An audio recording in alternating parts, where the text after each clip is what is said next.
Primeiro, né? Claro que até aqui é só revisão. Tem mais uma partezinha que vai ser revisão e depois eu vou cair na parte nova. É possível que eu venha a repetir esse raciocínio mais uma vez, porque é raro a gente encontrar alunos que sabem exatamente o que é campo elétrico, que sabem o que é a definição literal de campo elétrico. Por exemplo, campo elétrico é uma região influenciada pela presença de uma carga elétrica. E também sabe definição matemática de campo elétrico, que é outra história, né? Porque como o vestibular tem trazido cada vez mais questões discursivas, se o cara te pergunta, né, defina campo elétrico, não pensa que só tu escrevendo é uma região influenciada pela presença de uma carga elétrica tu vai ganhar o ponto todo. Certo? Para tu ganhar o ponto todo, além de escrever isso, tem que apresentar a definição matemática de campo elétrico. O ideal é até exemplificar. Por exemplo, cria uma situaçãozinha, calcula um campo elétrico em um determinado ponto. Isso tudo vai enriquecer a tua solução e aí vai poder ganhar o ponto todo da questão discursiva, né? Mas se entender o que é campo elétrico é um pouquinho delicado para algumas pessoas, entender o que é potencial elétrico é mais delicado ainda, porque exige uma bagagem um pouquinho maior ainda. E é isso que eu gostaria nessa aula. Nessas duas aulas que eu tenho em seguida, além de te contar o que está faltando de eletrostática, da parte inicial da eletrostática, eu quero te passar um exercício de nível médio para ver se tu fixou realmente essa parte inicial. E só estou avançando na matéria por estarmos ainda sem a nossa lista de exercícios, porque o ideal, de repente, era primeiro ficar nessa matéria básica, fazer mais exercício dessa parte inicial antes de avançar. Se bem que uma hora vai começar a cair questões que exigem as duas coisas ao mesmo tempo. Por isso que eu acho que é um momento interessante de a gente dar uma avançadinha. A lei de Coulomb eu te mostrei, né? O cara foi no laboratório, fez uma análise em laboratório e, aparentemente, por comparação com a lei de atração das massas de Newton, conseguiu escrever a lei de Coulomb. A ideia de campo elétrico já é mais moderna. Ela é bem posterior à ideia da lei de Coulomb. E nós revisamos no final da última aula a ideia de campo elétrico. Vimos que para poder calcular o campo elétrico em um determinado ponto, eu preciso fazer um experimento físico. Eu preciso de uma carga de teste conhecida, eu preciso de um dinamômetro, a máquina que mede força, certo? E preciso colocar a carga de teste no ponto de estudo, medir a força, fazer esse experimento várias vezes, como a ciência exige, tirar a média dos resultados obtidos, porque senão não é ciência, senão é charlatanismo.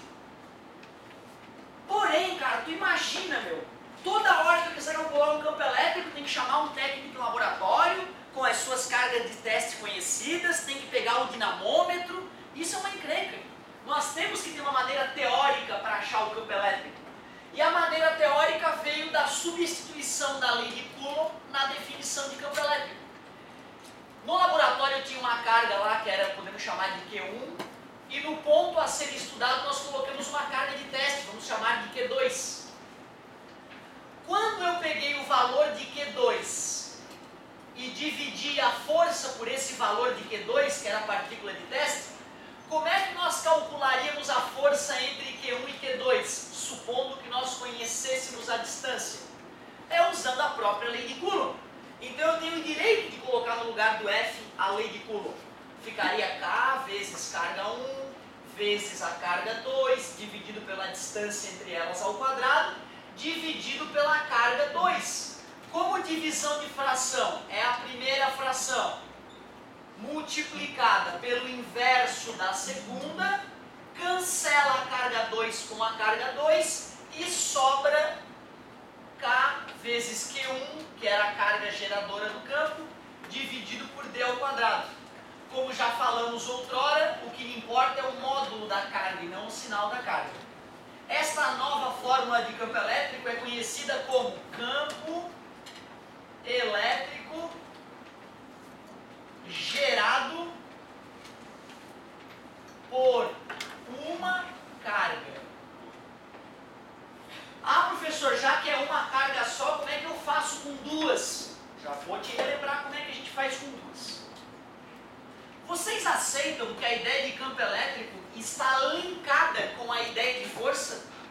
A ideia de campo elétrico nasceu da ideia de força. Concorda comigo?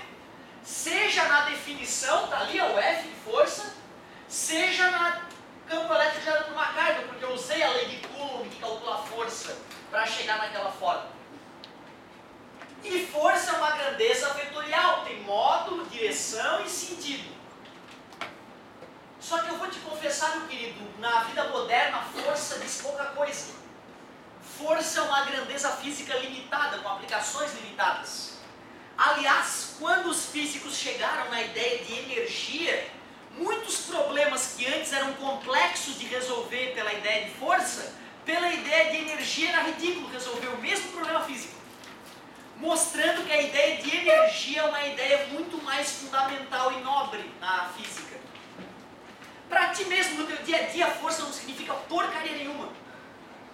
Para qualquer um de vocês, não importa o quão fraco ou o quão forte qualquer um de vocês for, não vai mudar nada na tua vida atual. Ah, pessoal, eu vou para a academia e levanto um monte de peso. Significa grandes coisas, só significa que tu vai morrer antes. Certo? Só vai significar que tu vai morrer antes. Não vai acontecer nada, teu corpo vai ficar bonito. Talvez tu viva menos e mais prazer contigo mesmo.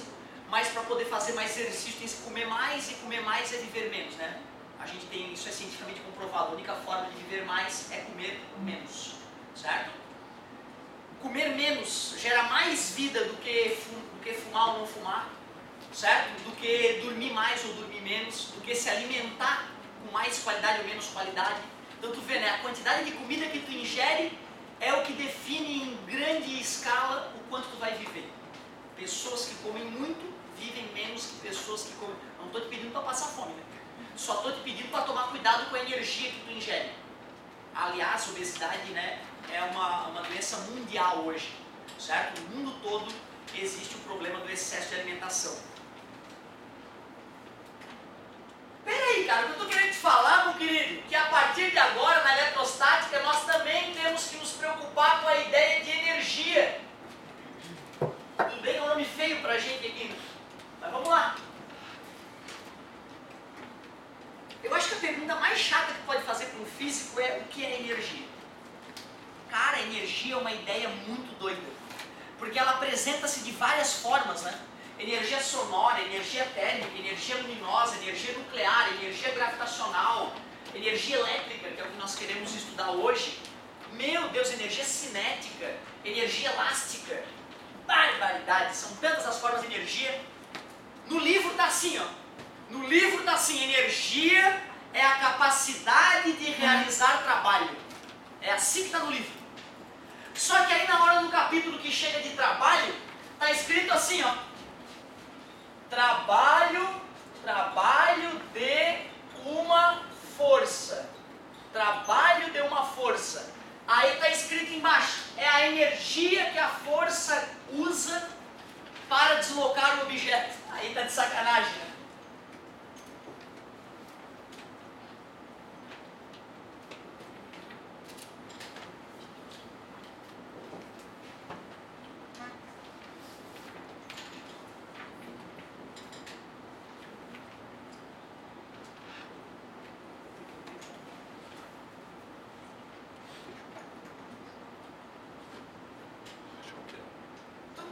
Entendendo o que eu quero te dizer, cara? Energia é a capacidade de realizar trabalho. Aí trabalho uma força, é energia. Ah, vai merda, meu! Tá querendo enganar quem? Trabalho é energia, energia é trabalho. E aí fica nisso? Não, né? Então tu vê, o próprio livro de física, ele é deficiente em falar o que é energia. Os clássicos, né? Claro que os livrinhos mais modernos, eles vão lá e explicam. Popular, como é que eu defino energia? Energia é o contrário de vácuo. Se não é vácuo, é energia. Massa é energia. Aqui, ó, uma caneta, energia. Caneta caindo, outras energias já estão envolvidas, certo? Então energia, cara, é a capacidade de fazer qualquer coisa. Se tu pode provocar uma mudança na natureza, isso é energia. Essa capacidade de realizar a mudança é energia. E a própria matéria, o próprio átomo é energia acumulada. Muita energia acumulada, lembrem-se da energia atômica, né? A energia do núcleo dos átomos. A energia nuclear. Então tu vê, né, cara, quando a gente vai para um livro, não nos satisfaz. Trabalho, energia, trabalho. Tá merda, não. Energia é uma ideia difícil de compreender e que pode se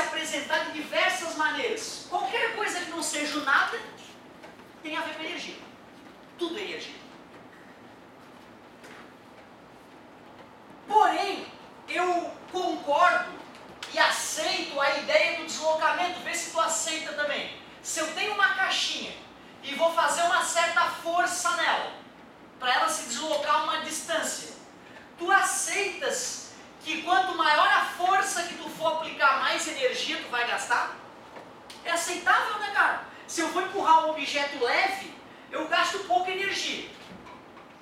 Se eu vou empurrar os mesmos centímetros um objeto mais massivo, é claro que eu vou me desgastar mais. Claro que eu vou gastar mais energia. Isso é intuitivo. Quanto mais força eu faço, mais eu gasto energia. A galera que vai para academia percebe isso. Ah, vou aumentar minha série hoje. Beleza, vou botar mais peso. Cara, só de botar mais peso, mesmo que tu fosse fazer as mesmas 7, 8 ou 6 repetições clássicas, tu vai te sentir mais cansado no final do treino. Vai demorar algumas semaninhas para tu conseguir terminar o teu novo treino. E vocês aceitam que quanto maior a distância que eu arrasto o objeto, mais energia eu gasto? Também é aceitável isso? Arrastar esse objeto aqui 20 centímetros, ó. E mais um. Outro. Não gastei nem sinto a energia que eu gasto, tão pouca energia que eu gastei, mas gastei. Mesmo que eu não fizesse nada, eu estou gastando energia, certo? Meu corpo está funcionando.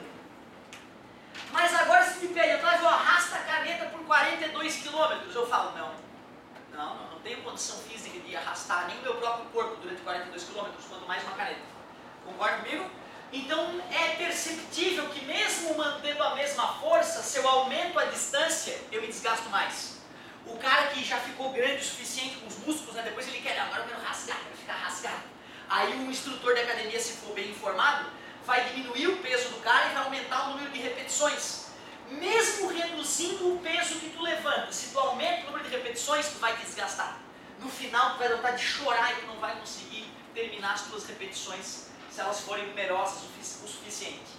Então eu acho que a maioria das pessoas aceita que força e deslocamento são grandezas fundamentais para detectar a energia envolvida no deslocamento de um objeto. Como essa força é oblíqua, o clássico é a gente já decompor aquela força oblíqua, né? Aí tem a força X e a força Y. É nítido também que a força que desloca o corpo é a força X, não a força Y. Então, para calcular o trabalho dessa força, seria a força X vezes deslocamento. Como a força X para ser calculada é a força original vezes o cosseno do ângulo, já viram decomposição esse ano? Já revisaram decomposição esse ano? Sim ou não? E também, né, cara, mesmo que tu ainda não tenha revisado, tu vai revisar daqui a pouco, vai lembrar como é que se decompõe. A professora, eu quando fazia decomposição, deixa eu te contar rapidinho isso, eu fazia por seno e cosseno, tá? Eu enxergava o triângulo retângulo e pensava, seno de alfa é o cateto oposto, FY sobre a hipotenusa, F. Tá dividindo, passa multiplicando, aí eu decompunho. E eu me achava, quando eu era mais novo, eu me achava um cara bom, assim, acima da média. Eu era meio nariz empinado, assim, porque como eu era muito melhor que a gurizada do meu lado, eu achava que eu era bom. Eu não sabia que, na verdade, que meus concorrentes eram muito ruins, certo? Eu achava que eu era bom, era diferente, né? Que a concorrência era muito ruim. Aí qualquer esforço que eu fazia me fazia parecer bom. Então eu cheguei na faculdade me achando cara, né? Passei em oitavo na engenharia mecânica, eu sou foda. Aí eu me achando foda lá, fazendo decomposição de vetores, passou a Sônia Pedus do meu lado, uma das grandes professoras de física da Federal. Aí ela me olhou fazendo a decomposição por cento daquele jeito e já me pudiou na hora, né? Pô, o que você está fazendo, cara? Eu já me encolhi na carteira, o que eu estou decompondo, professora? Ela, não, assim não dá. Ah, decompor assim demora muito. Aí ela me explicou que para decompor um vetor, tu pega o vetor original e multiplica ou por seno ou por cosseno, pelo amor de Deus. Então a componente Fy é igual ao F, que é o vetor original. Aí para decidir se é seno ou cosseno, basta olhar entre os vetores, ó. Se entre a componente e o vetor original está sem ângulo, tu multiplica por 100. Sem ângulo, seno. Com ângulo, com seno. É instantâneo, certo? Desse jeito é instantâneo. Tu decompõe em 10 segundos desse jeito. Enquanto que, quem é cateto oposto? Quem é hipotenusa? Pelo amor de Deus, vai demorar 1 minuto pelo menos. Então tu vê, né, cara, a técnica da Sônia é um macete. E ela só ensina esse macete supondo que a pessoa sabe a verdade, né? Seno e cosseno no triângulo retângulo. Mas tu ficar fazendo seno e cosseno para decompor é uma merda.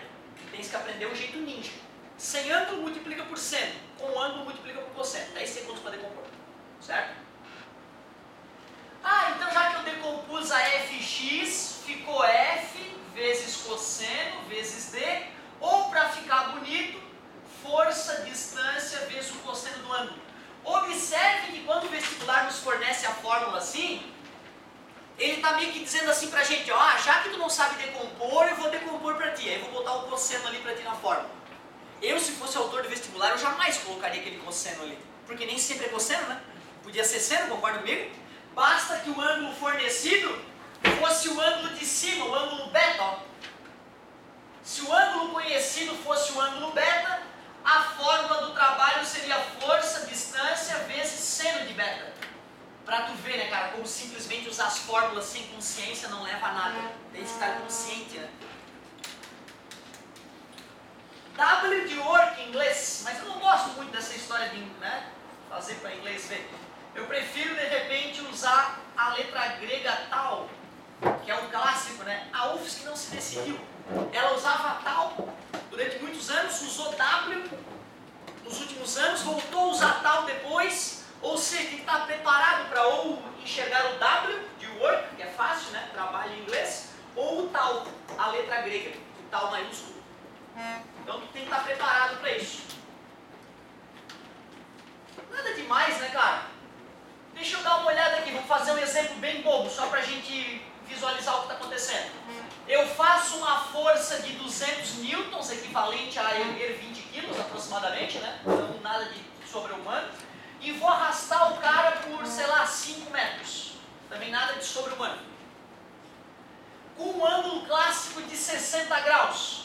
Vamos ver quanta energia eu gastei? A força é 200, o deslocamento é 5 e o cosseno de 60 graus. Cosseno de 60 é meio, ou 1 sobre 2, então deu 500 joules.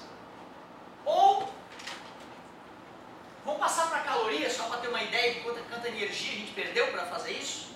Vamos passar para caloria. Uma caloria são 4,18 joules. Eu vou usar 4, só para ter uma noção. Vou dividir para 4, 125 calorias. Passar para quilocaloria, que é como a gente mede a energia que a gente come no nosso dia a dia, que merda, não dá nem para comer um bombom. Depois que tu arrastou, fazendo 20 quilos, 20 quilogramas força, arrastou o objeto por 5 metros, puxando com 60 graus, uau, agora eu gastei 0,12 quilocalorias. Meu bombom dá 50 quilocalorias. Sonho de valsa, essa merda. Pra tu ver, né? Que porcaria, tem que fazer muito mais exercício.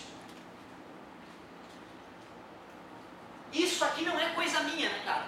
Eu tive que fazer essa parte aqui porque eu estou precisando dessa ideia para avançar na minha matéria. Então, claro, quando o professor foi explicar trabalho, fica quietinho, né? Deixei dar aula dele sobre trabalho, mas te mostrei a ideia de trabalho deu uma força.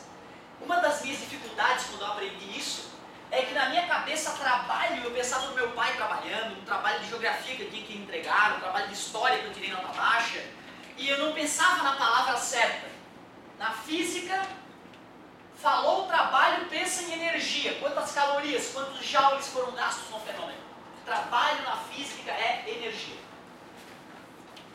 Porém, nós estamos em eletrostática, ou seja, eu quero aprender a calcular a energia relacionada à força elétrica. Agora sim, presta atenção, meu querido. Carga geradora de campo, Qzão. Poderia chamar de Q1, QA, QB, o que tu quiser, cara. Eu vou chamar de Qzão porque ele deu vontade.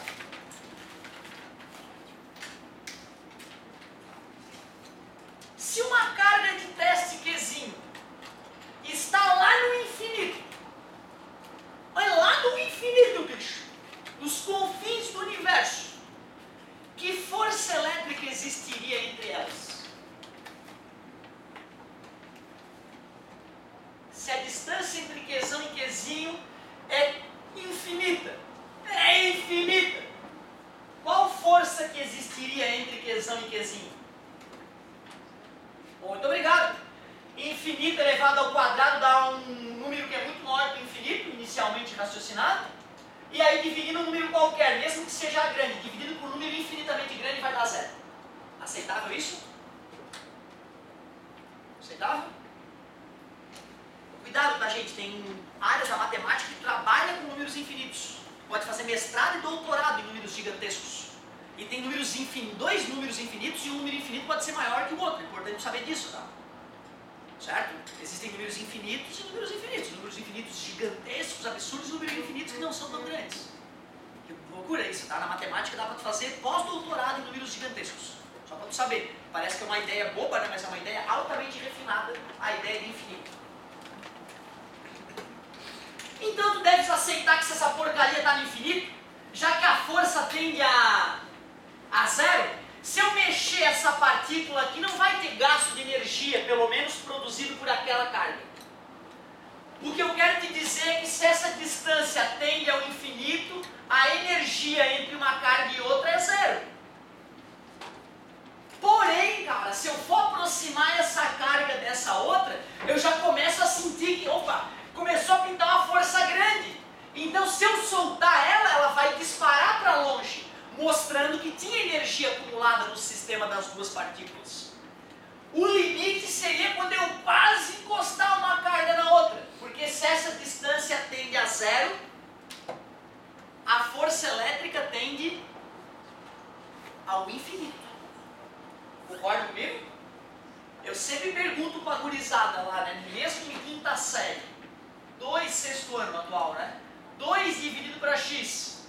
Quanto dá esse resultado quando x é um número infinito? A maioria da gurizada percebe, né, que se eu colocar um número muito grande ali, se eu botar 100 já dá 0,02. Se eu botar 1 milhão, já vai dar 0,000002. Aí a gurizada já percebe, mostrando esses dois exemplos, que quando x tende ao infinito, esse resultado dá zero. Tranquilo? Outra pergunta é, o que acontece com a divisão 2 sobre x quando x tende a zero?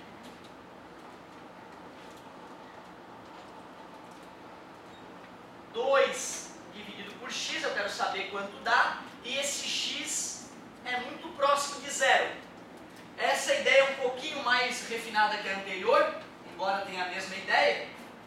E se tu faz alguns exemplos para a galera, mesmo a gurizada mais jovem, logo eles percebem que quanto menor o número de baixo, maior o resultado da divisão. Portanto, se o número de baixo for 0,000 infinitos zeros, o resultado vai ter infinitos zeros aqui. Portanto, 2 dividido para zero dá um número infinitamente grande. Tudo bem para vocês? Em algumas áreas da física eu vou precisar dessa ideia para calcular, tá? Em ótica, para poder chegar ao resultado, eu vou precisar que tu saiba disso. Que dividir por infinito dá zero e dividir por zero dá infinito. Eu preciso dessas informações. Então eu estou te falando isso, não é para introduzir cálculo A. É, na verdade, porque eu vou precisar disso. No cálculo A, na qualquer faculdade de exatas, ou mesmo de biologia, que tem cálculo A, né? Tu vai reaprender toda essa parte, e é a ideia fundamental do cálculo é essa aí. A ideia de limite. Legal. Por que eu nunca vou conseguir aproximar a zero essas partículas dessa? Porque essa carga é feita de átomos. Os átomos são compostos de elétrons e prótons. E eu nunca vou conseguir encostar um elétron no outro mesmo. Certo? Eu nunca vou conseguir encostar fisicamente os elétrons. E a força tenderia ao infinito mesmo. A ideia é honesta. Então, peraí. Eu estou segurando essas partículas porque ela tem cargas iguais. Então tem alguma coisa para acontecer ali. Quando eu liberar a partícula, essa partícula vai começar a se afastar. Apesar de a força diminuir à medida que a partícula Qzinho se afastar da partícula Qzão, quando eu me afastar um pouquinho, a força já vai ter diminuído, concorda comigo? Mas vai continuar tendo aceleração. Vai chegar uma hora que essa partícula Qzinho vai estar longe, a força vai ser diminuta, a força F, mas ainda vai existir, e depois dela ter se deslocado uma certa distância, ela vai ter adquirido energia. Mais ou menos como ter uma carga positiva ali, uma carga positiva aqui, eu fazer isso, ó. A energia antes era do tipo elétrica. Por que era elétrica a energia nesse momento aqui? Porque as forças que faz a força de interação entre as partículas é elétrica. Mas depois que eu soltei e o objeto começou a se deslocar com uma certa velocidade, uma certa velocidade, essa energia ganha o nome de energia cinética. O nosso trabalho aqui hoje é te mostrar como nós calculamos essa energia elétrica. Então, peraí, nós acabamos de rememorar que para calcular o trabalho de uma força, ou energia de uma força, a gente tem que conhecer o valor da força, multiplicar pelo deslocamento que a partícula sofreu e pelo ângulo com a horizontal que a força e o deslocamento fazem um com o outro. Esta força que nós estamos estudando é do tipo elétrica, calculada pela lei de Coulomb. K vezes Qzão vezes Qzinho dividido pela distância entre elas ao quadrado. Isso ó, veio no lugar do F. A partícula Qzinho se deslocou que distância? Uma distância d, está ali a distância d, que nesse caso, coincidentemente, é a própria distância entre as partículas, né? E qual foi o ângulo entre a força e o deslocamento?